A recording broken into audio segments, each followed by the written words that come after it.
मुझे लग रहा है मुंबई का कैंप जो है वो दो हिस्सों में बट गया है, एक है टीम रोहित, एक है टीम पांड्या। कंट्रोवर्शियल बातें मत करिए लाइव टीवी पर, जो कि सच भी हो सकती है। हाँ, मतलब हो सकता है सच हो, हमें नहीं पता, हमारे फैंस कह रहे थे, मतलब काफी सारे फैंस ये कह रहे हैं और फैंस के कमेंट्स भी हम लगातार लेते रहते हैं यहाँ पर द क्रिकेट शो में, और जो फैंस के कमेंट्स लगातार आने भी शुरू हो गए हैं। तो अगर आप अभी द क्रिकेट शो को देख रहे हैं किसी भी डिजिटल डिवाइस पर, अगर आप देख रहे हैं फेसबुक पर देख रहे हैं, यूट्यूब पर देख रहे हैं, तो तुरंत अपने फोन से आप कमेंट कर सकते हैं, क्योंकि आपके कमेंट्स, आपके एक्सपर्ट कमेंट्स को फीचर करते हैं हम द क्रिकेट शो पर। बहुत सारे लोगों के कमेंट्स आए हैं, वो धीरे धीरे बताएंगे, लेकिन जो सबसे बड़ी दिक्कत है वो है हार्दिक पांड्या के बारे में, और वो ही बने हैं हमारे मोए मोए फील्डर ऑफ द मैच भी। जब कुछ आपके हिसाब से ना चल रहा हो तो आप बॉलिंग करते नहीं हो, बैटिंग में आप छक्का मारने के चक्कर में आउट हो जाते हो, और जब आप फील्डिंग करते हो तो कैच पकड़ी नहीं जाती। जॉस बटलर जैसे प्लेयर का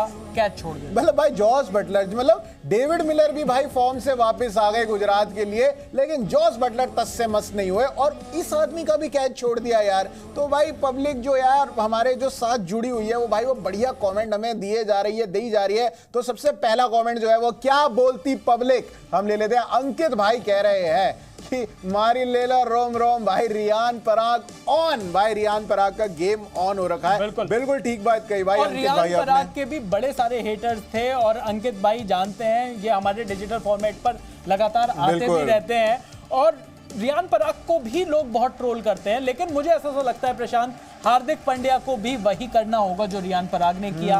आप ट्रोलिंग का जवाब सिर्फ अच्छी परफॉर्मेंस से दे सकते हैं। मत भूलिए आप इंडियन प्लेयर्स हैं, इंडियंस अगर आपकी ट्रोलिंग कर रहे हैं तो वो हार्मलेस ट्रोलिंग है। वो नहीं चाहते कि आपका मोरल डाउन हो, वो सिर्फ कुछ फन करने के लिए, कुछ मजाक करने के लिए वो कर रहे हैं। मैं जानता हूं कि ऐसे में ट्रोलिंग के टाइम पर कई लोग काफी घटिया कमेंट्स भी करते हैं, कई लोग बिलो द बेल्ट भी चले जाते हैं, पर जो एक मेजॉरिटी है वो सिर्फ और सिर्फ मजे ले रही है, क्योंकि आप जिस तरीके से जो कहानी बनी है वो आपके खिलाफ एक ट्रोलिंग वाली कहानी बन रही है, और लोगों के दिमाग में बैठी हुई है वो चीज। और अगर हार्दिक पांड्या सिर्फ अच्छा खेल के, चाहे वो विकेटें निकालनी हो, चाहे वो अपने बल्ले से जवाब देना हो, चाहे वो बढ़िया फील्डिंग हो, उनका एफर्ट आज बढ़िया था फील्ड के ऊपर जो वो कैच पकड़ना चाह रहे थे, और यही लोग चाहते हैं। जब हार्दिक पांड्या चौके भी मार रहे थे तो लोग चीयर कर रहे थे। तो भाई लोगों को यही चाहिए कि आप बढ़िया खेलो। आपका एटीट्यूड भी लोग तभी तक सहेंगे जब तक आपका बल्ला चल रहा है या फिर आपकी गेम अच्छी है। बिल्कुल। तो भाई क्या बोलती पब्लिक से एक और जो है एक्सपर्ट की राय हमारे पास आ गई है। नीरज कुमार कह रहे हैं फिनिशर उस्ताद रियान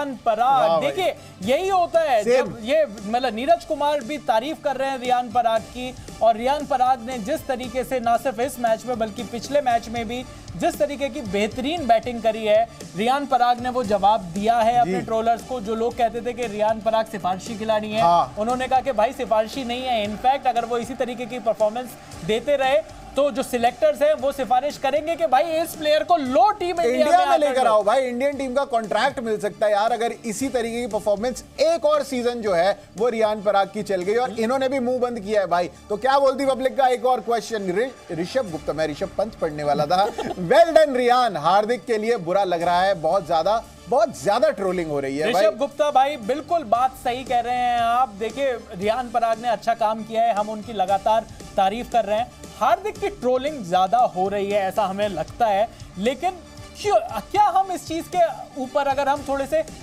मतलब जवाब ढूंढें कि क्यों हो रही है उनकी इतनी ज्यादा ट्रोलिंग, तो कहीं ना कहीं मुझे ऐसा लगता है कि ये उनकी गलती से ज्यादा मुंबई इंडियंस के मैनेजमेंट की गलती है। लेकिन क्योंकि वो सेंटर में थे इस डिसीजन के, फैंस भले ही आपकी ट्रोलिंग कर रहे हैं, लेकिन इस ट्रोलिंग को आप हंसकर, मुस्कुराकर, एटीट्यूड देकर आप नहीं जीतते। आप इस ट्रोलिंग को जीतते हो अपनी बढ़िया परफॉर्मेंस से, और मुझे लगता है कि हार्दिक पांड्या बढ़िया परफॉर्मेंस करेंगे।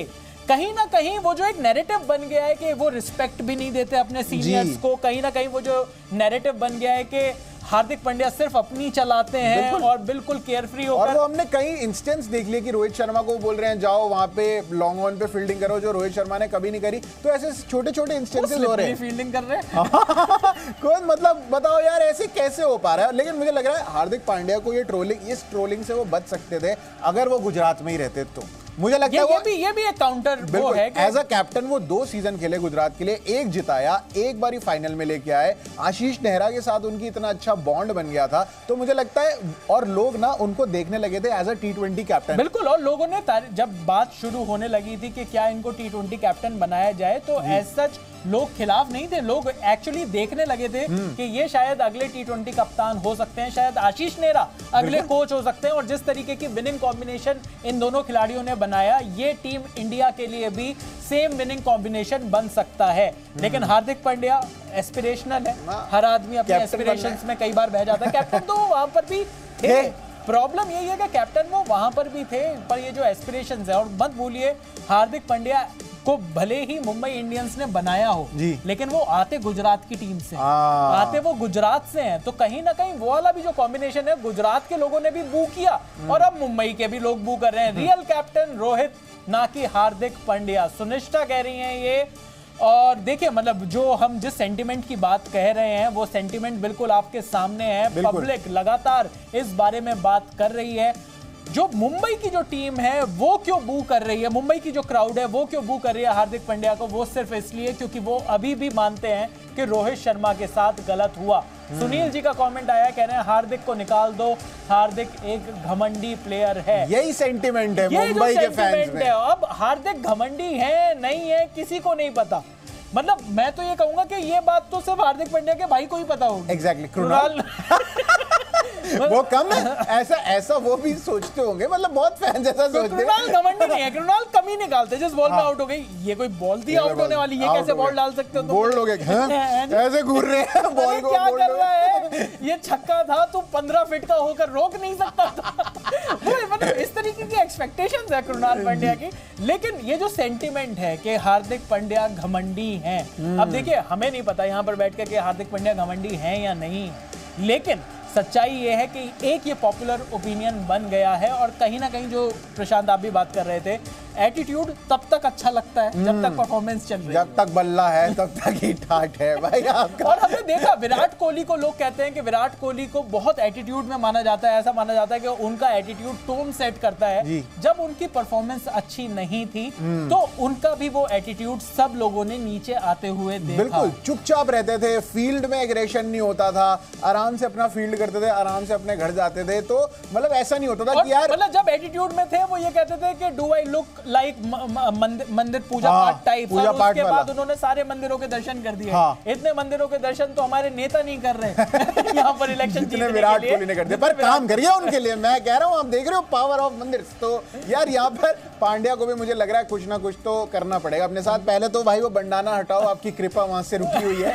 जेराल्ड कोएट्जे का भी हटाओ, यही कहने वाला था, अपना तो हटाओ, जेराल्ड कोएट्जे का भी हटा दो। सही में वो आपकी कृपा वहां तक ना पहुंच नहीं पा रही है, वो आप जेराल्ड और दोनों कंसल्ट करो, आपकी कृपा अटक रही है भाई बंडाना में, वो पहुंच नहीं पा रही है पूरी। लेकिन यार हार्दिक पांड्या को भाई, मतलब मैंने देखा है कि देखो, मतलब और लोग जो बाकी टीम के फैंस जो हैं, उन लोगों का तो सेंटिमेंट ऐसा है ही कि भाई हार्दिक पांड्या के साथ गलत हुआ, मतलब गलत कर रहे हैं हार्दिक पांड्या, लेकिन स्पेशली मुंबई के फैंस कर रहे हैं। तो भाई क्या बोलती पब्लिक में? एक और हमारे पास एक कमेंट आया है, चहल के बारे में कोई कुछ नहीं कह रहा। आफ्ताब भाई कोई कुछ कह रहा हो या नहीं कह रहा हो, लेकिन हम चहल की बहुत तारीफ कर चुके हैं। हम लगातार, आप मतलब हमने, अगर इस शो में आपने अभी जुड़े हो तो मैं कह नहीं सकता, लेकिन आफ्ताब भाई हम तारीफ कर चुके हैं कि जिस पिच पर माना जा रहा था कि स्पिनर्स के लिए कुछ नहीं है, वहां पर युजवेंद्र चहल आते हैं, और ना सिर्फ आते हैं, वहां पर इतनी किफायती बॉलिंग करते हैं। 4 ओवर में सिर्फ 11 रन देकर 3 विकेट, और इन 3 विकेट में से भी 2 विकेट वो जो कि मुंबई इंडियंस की जो गाड़ी थी उसको पटरी पर लेकर आ रहे थे, उन प्लेयर्स को यहां पर युजवेंद्र चहल ने आउट किया, अपनी स्पिन में फंसाया। तो कहीं ना कहीं युजवेंद्र चहल भी वो जो सिंगल स्पिनर जाएगा T20 वर्ल्ड कप में, उसका एक कहीं ना कहीं वो ऑडिशन वो भी दे रहे हैं, और वो भी जब कुलदीप यादव की इंजरी हो गई है। लेकिन एक और क्या बोलती पब्लिक का एक और कमेंट आया है, आपका शो बहुत मस्त है यार, बिल्कुल राजस्थान रॉयल्स की तरह। सुभाष बेलिया जी कह रहे हैं। Subhash ji thank you so much इतना प्यार देने के लिए। शो मस्त है क्योंकि जो हमारी ऑडियंस है वो जबरदस्त है, और जो ऑडियंस जिस तरीके से हमें वो प्यार दे रही है, ऑडियंस से हम बार बार कह रहे हैं कि द क्रिकेट शो में हम यहां पर बात करते हैं फैंस की तरह, क्योंकि असली एक्सपर्ट आप हैं। आप अपने एक्सपर्ट ओपिनियंस लगातार भेजते रहिए हमें, और हम फीचर करेंगे उसे द क्रिकेट शो में।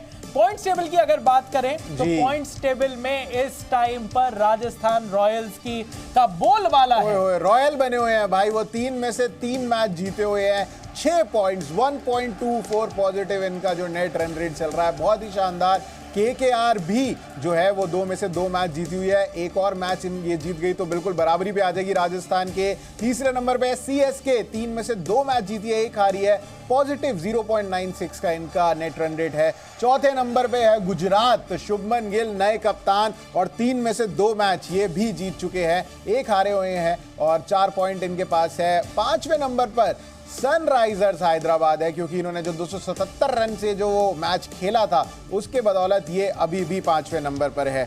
आखिरी 5 में है एलएसजी, 2 में से 1 मैच जीती है, एक हारी है, 0.02 का नेट रन रेट है। 7वें नंबर पर दिल्ली है, ये देख के बहुत हैरानी हो रही है, 3 में से 1 मैच जीती है, 2 हारी है। और पंजाब आरसीबी, ये भी 3 में से 1 मैच जीते। और लास्ट में है मुंबई, जो 3 में से 3 मैच हारी हुई है। तो भाई मुंबई इंडियंस के साथ तो वाकई में मोह मोह हो गया है, लेकिन अभी आईपीएल में ज्यादा मैचेस नहीं हुए हैं, शुरुआती दौर चल रहा है। आईपीएल की हर मैच के बाद हम लेकर आएंगे यहाँ पर सबसे बढ़िया discussion only on the cricket show. अभी के लिए इस प्रोग्राम में इतना ही। मेरा नाम है चैन रस्तोगी, मेरा नाम है प्रशांत कपूर और आप देख रहे हैं जी न्यूज।